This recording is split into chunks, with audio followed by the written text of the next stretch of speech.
बहुत समय पहले की बात है। एक लकड़हारा रोज जंगल में लकड़ियां काटता और उन्हें बेचकर मुश्किल से अपना गुजारा करता था। एक दिन जंगल के किनारे उसे एक साधु मिले। लकड़हारे की गरीबी देखकर साधु को दया आ गई।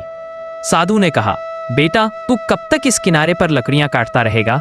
जरा आगे बढ़, वहां तुझे बहुत कुछ मिलेगा। लकड़हारे ने सोचा कि साधु की बात मानकर देखता हूं। वह जंगल के थोड़ा और अंदर गया। वहां उसे चंदन का जंगल मिला। उसने चंदन की लकड़ियां बेचीं और वह अमीर हो गया। लेकिन उसे साधु की बात याद आई। आगे बढ़। वह और आगे गया तो उसे तांबे की खान मिली। अब वह और भी अमीर हो गया। कुछ समय बाद उसने सोचा कि अगर तांबा मिला है तो शायद आगे और भी कुछ हो।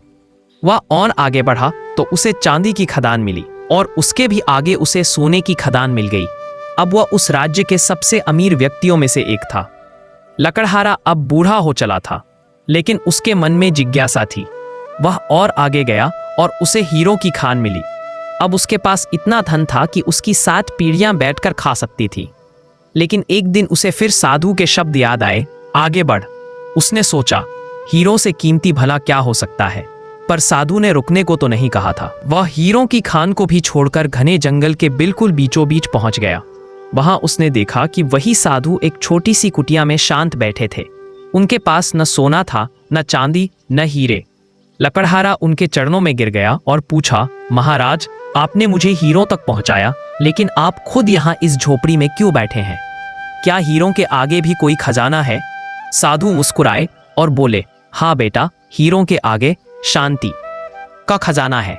जिस दिन मुझे वह खजाना मिल गया, उस दिन मेरे लिए सोना, चांदी और हीरे सब मिट्टी के समान हो गए। मैं हीरों की खान तक पहुंचकर रुका नहीं, इसीलिए मैं आज शांत हूं।